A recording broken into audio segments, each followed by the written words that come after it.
Welcome. Welcome to the Messenger's broadcast, amazingly, from Jakarta, Indonesia.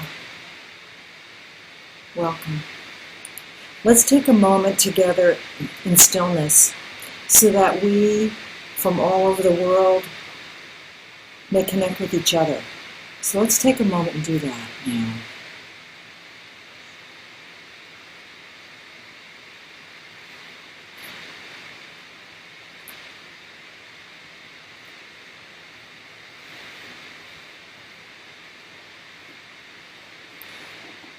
And in this moment, may we also take the opportunity to consider and to experience our connection with Marshall Vian Summers,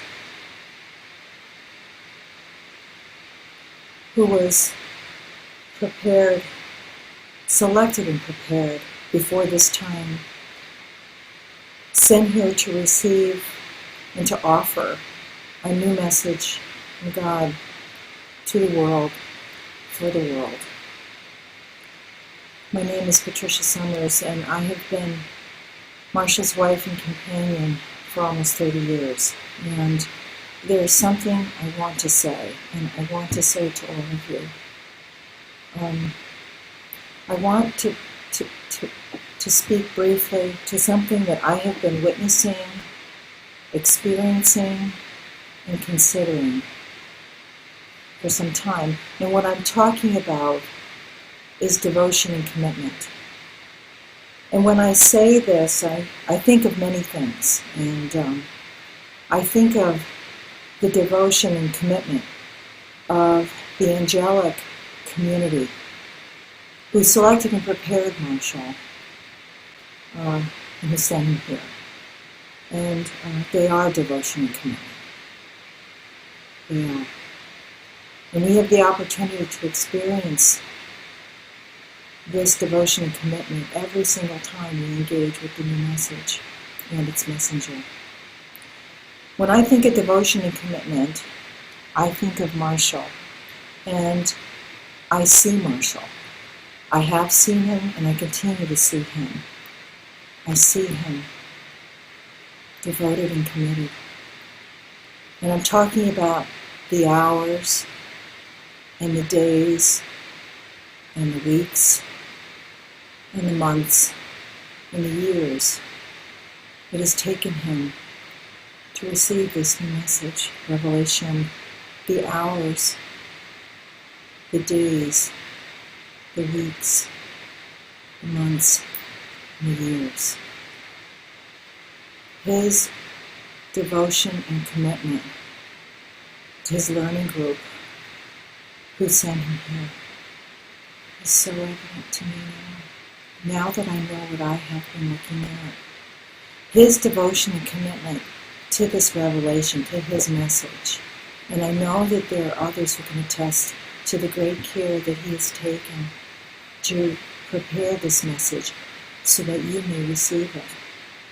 His devotion and commitment to the early community of the new message. And I know that there are those of you who have witnessed this and spoken to this, but his concern for your well-being has ever always been present. His devotion and commitment. So it will require great devotion and commitment to help Marshall accomplish what he was given to do here. And that means a greater devotion and commitment from us, perhaps greater than what we, even to this point in time and in life, have yet experienced. So I pray that this day that some of you may discover a devotion and a commitment within yourself for this message and this man. And I'd like to read something from Wisdom from the Greater Community, Volume 2, from the chapter on devotion and commitment. And I found this very moving. Devotion is not something you can try to have. It is something that moves you. It is not a virtue that you attempt. It is something that moves you. Knowledge is not ideas. It moves you. It is a force within your life. Something is moving you. You do not know what it is. You are afraid of it, perhaps, because it has such tremendous power, and yet it is so natural to you. It is from the very heart of you, but it is moving you now. This is knowledge expressing itself in your life. It will move you to devote yourself to another when the time is appropriate.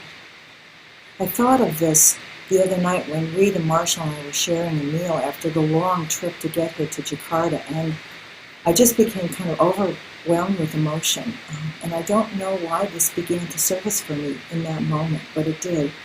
And I thought of all that I've said so far, and I thought especially of you all out there, especially now that I've had the opportunity to meet some of you, because I'm seeing this devotion and commitment. So I'll read on briefly here. Here you are giving over your authority to a greater power within you. It is you that is greater than you. This seeming contradiction between what is you and what is greater than you must be clearly understood. Your higher self is not a greater individual. It is part of the fabric and matrix of life operating in time and space. It is associated with a specific group whom we call your spiritual family. Your higher self is not a greater individual. It is not a super ego. It is intrinsically you, but it is you in intrinsic relationship with life. It is you without separation, serving in time and space, for that is where you are. When relationship is understood at this level, devotion and commitment arise naturally. You do not need to attempt to have them, yet it may take a great strength on your part to accept them. And this is so, and I can attest to that. So, I just want to say that in a moment, Reed will join us and share some of his reflections of our experience of Jakarta, this vast city of some 28 million people, capital of the world, so fourth most populated country in the world. It was because of the devotion and commitment of two other people that we actually were able to spend time today with some of the most underprivileged people living here in Jakarta. And so I was visited again with this great experience of presence in the form of devotion and commitment, and I am humbled by this, and I am awed that I am included in such a phenomenal experience in life, and that I have the opportunity, along with all of you, to make a great contribution through the giving of this revelation to the world. So I'm so happy that we're together in this. So I'd like to take a moment of stillness to consider these ideas and to remember the wisdom books of the New Message. They are beautiful and dear, and they're there to be rediscovered by all of us in our times of tremendous need. So think of them, and they are waiting for you. So take a moment and prepare for Reed to come, spend a little bit of time with us, and then Marshall will come.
Greetings everyone from Jakarta here, late at night. It's been a very special 2 days. Some powerful experiences I'd like to share with you. The first was actually on the plane coming to Jakarta from Kuala Lumpur.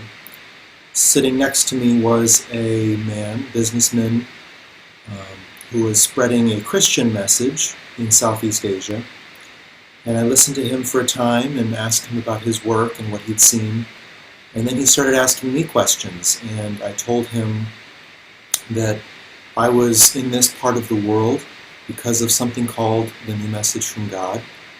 And when he asked why Jakarta, he was actually from Indonesia, I said, well, I have with me a messenger for humanity, the messenger for the New Message from God. And it is necessary that the messenger come to the fourth most populous country on earth, one of the largest Muslim majority countries on earth, to Jakarta, a city of an urban area of nearly 30 million people, by some measures the second largest on earth after Tokyo, and that the messenger have an opportunity to meet the people here and see how and where the new message from God can speak to them. And this man listened to me, and he asked about the new message and what it is and why it's here and what its essential message is, which I attempted to share with him. And then he grew silent, and in about 30 minutes later, Marshall came down the aisle of the airplane to give me something.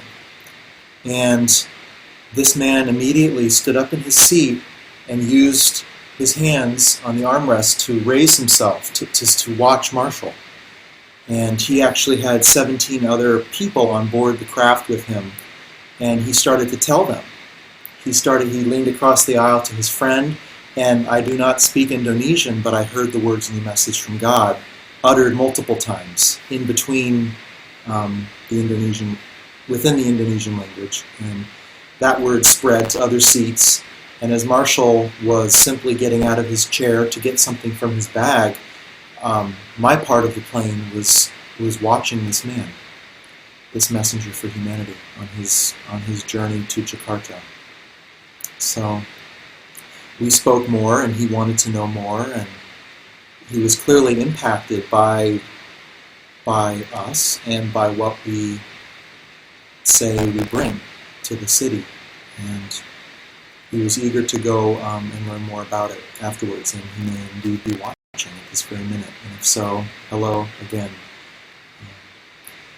The other thought, or the other story I'd like to share actually occurred today. And today we had an opportunity to take Marshall to some of the most disadvantaged areas of Jakarta with the assistance of a guide who had the opportunity to read about Marshall before meeting us this morning.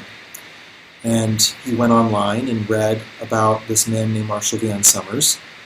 And he wrote me immediately an email about an hour before meeting us saying how good this was, how important this was.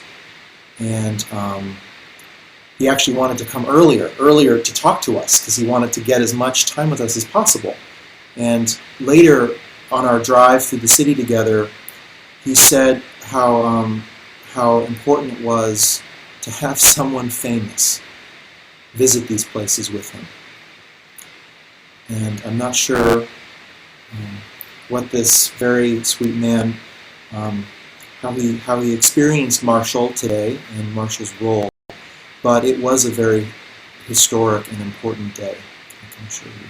And I actually wanted to share some of the images and the video that I was able to capture on our walk through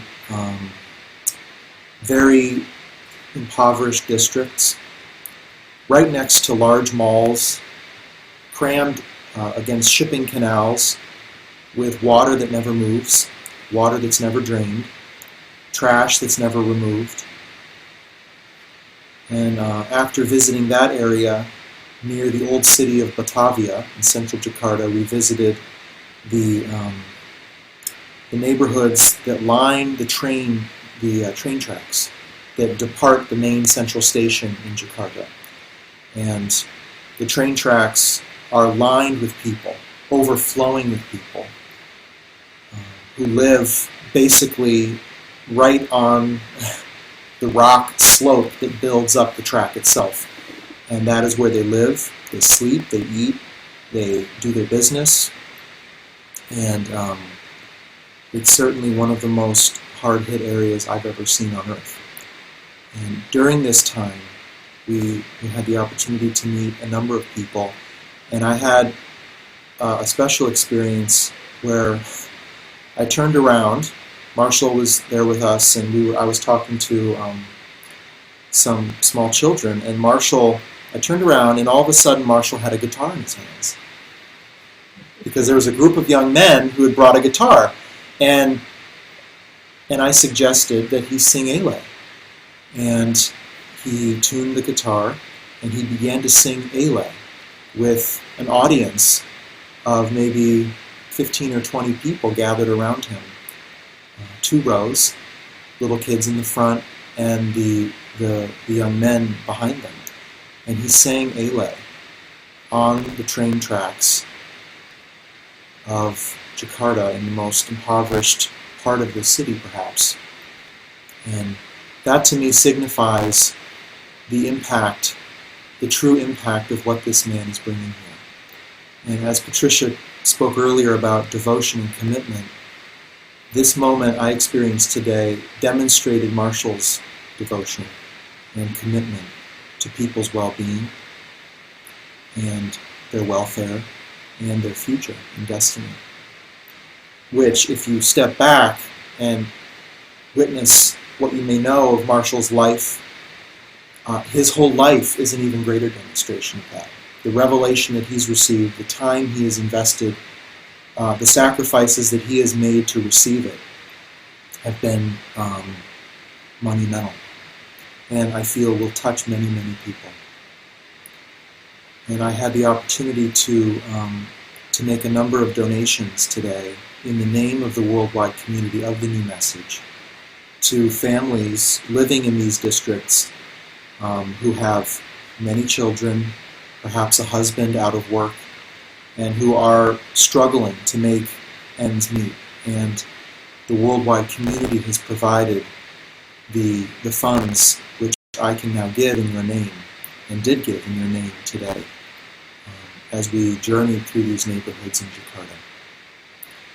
So this is the work of the messenger in the world, a part of it. And Marshall is in the process of making many journeys. And this is one of them. This journey began in the city of Seoul and took us into the south part of the country of South Korea to be with the students of the New Message there, and then all the way up to the border with North Korea, where Marshall spent several hours and gave a very important blessing, which is yet to be released, looking out on the landscape of North Korea, separated from the landscape of South Korea by barracks, walls, razor wire, every imaginable barrier. And the messenger had an opportunity to give a blessing at that location. After that, we journeyed to Kuala Lumpur, 6 hours, down the coast of the Pacific Rim countries, over Taiwan, past China, and then down into the country of Malaysia, where we were welcomed by our wonderful host and student there, and had another important event with twice as many people as we thought would come. His home just filled. It just filled and filled and filled and filled until we had maybe 3 or 4 rows of seating. And Marshall gave a teaching and a blessing there as well, and met many people. In fact, several days ago, we had our first rest day in this 2-week period. Every single day, we have been with people, with students of the New Message, which has filled us up. We are filled from from this. And then from Kuala Lumpur, we've come here to Jakarta to spend several days, and we've located ourselves in lodging that can accommodate this broadcast and also accommodate the view that you saw on the night landscape of the city. You're not able to see quite as much as we are through this camera. However, I'd like to, tomorrow morning here in Jakarta, to broadcast the morning cityscape for all of you to see. So if you will stay online or revisit the New Message website, you will see dawn in Jakarta. And we will have playing in the background the new message for the impoverished and oppressed, which was a revelation received on April 18th in 2008 in the city of Tehran, Iran, at 2 in the morning. And that was another dawn, as this will be another dawn. On that dawn, we woke to the sounds and the deep rumble of the city of Tehran, many millions of people slowly waking in the early hours of the morning. And Marshall was called that morning to receive a revelation for those who are circumstantially impoverished in the world, financially, and oppressed politically, which was certainly the case in the city of Tehran, and is certainly the case in the city of Jakarta. So we would like to offer this revelation, to play it across the city, if you can imagine that. Of course, the windows of this structure would not permit the sound to enter the city, and in fact the sound of the city would be much more powerful. But there will be some of us watching dawn rise in the city of Jakarta, the sun hit the skyscrapers, strike the thick smog that hangs over the city all the way to the horizon, and listen together to the message for the impoverished and oppressed. So that will begin in the early hours here, and it will begin, I'd say, around 4 p.m. Mountain time in the United States. So that's about 8 hours from now. 8 hours from now, if you revisit newmessage.org, you can see dawn in Jakarta with the new message for the impoverished and oppressed playing across the city. So it's been my honor to accompany Marshall on this journey to help facilitate these gatherings, these broadcasts.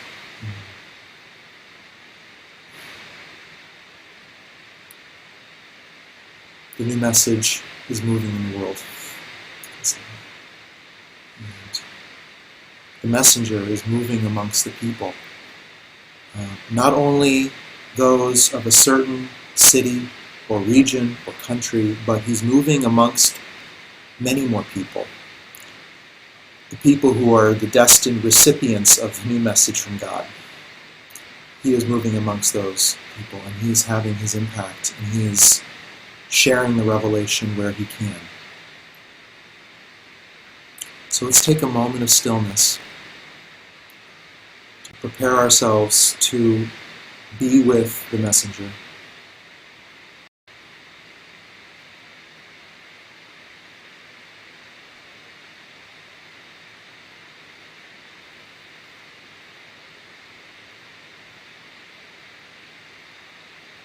It is a Sunday night here in Jakarta, capital of Indonesia. The year is 2012.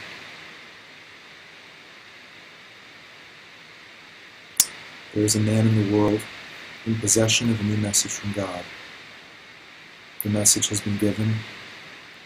The messenger is here, and the message is here. And you are here from across the world to witness this event.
May the presence be with you.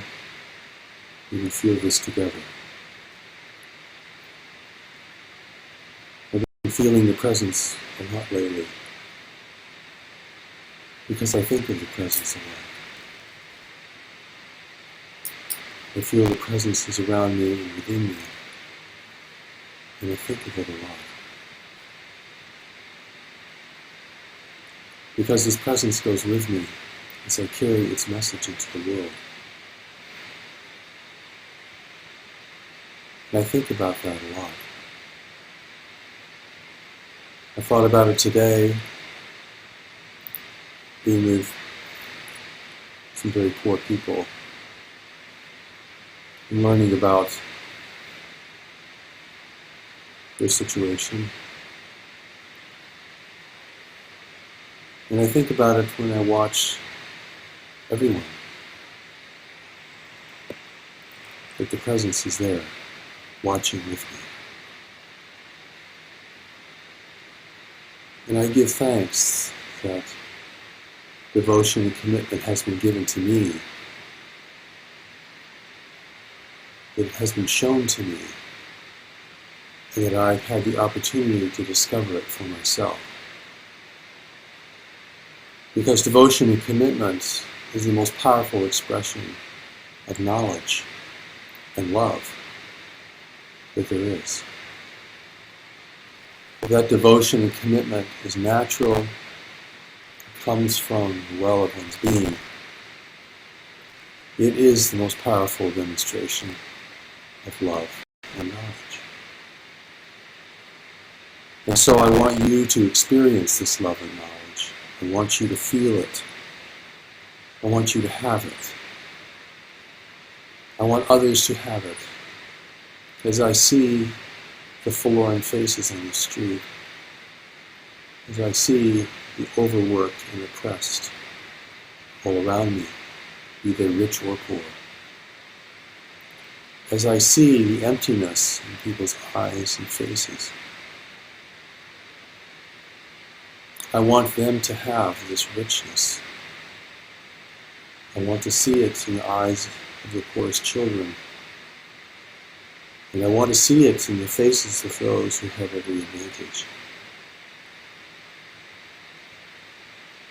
The new message is here to give us the most precious gift we have, which is this spiritual presence and power, which can evoke from us our greatest degree of love and commitment that's possible, and which seems so rare in the world. But you have it, you see. It's within you, waiting to be discovered. It is not something the intellect calculates. It is not a bargain of affection. It is not something that you give to certain people for certain reasons. It is something you feel deeply that certain people call out of you.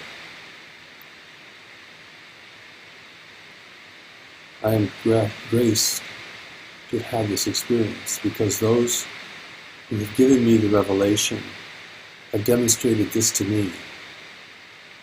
And as I have been able to receive the revelation and to impart it to others, I feel this as well. A commitment to you, a devotion to this, the power of this blessing, and what it can do to bring people together. In Steps to Knowledge, there is a step that says, my knowledge is more powerful than I've realized. And when I practiced that step, what I thought of was the people who have given themselves to support this revelation as the most powerful demonstration of this knowledge that I'm aware of. And I see it in others who have committed themselves to other great causes, not because they seek personal gain or think they're going to be highly advantaged because of it, but because it's a natural emanation.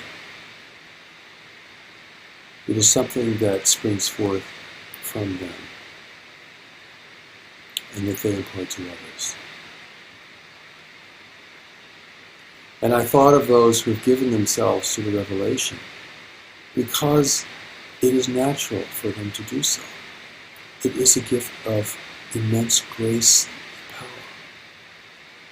It is the essence of what we are here to do. It speaks of that which is innate within us, so innate that it transcends our understanding. I give thanks that this has been given to us. This one great opportunity now, in the face of darkening skies, the face of escalating difficulties in the world, that this devotion and commitment can be called out of us. Even seeing things that trouble us, that are painful to witness, going to see parts of humanity that most people avoid, will bring out of us devotion and commitment.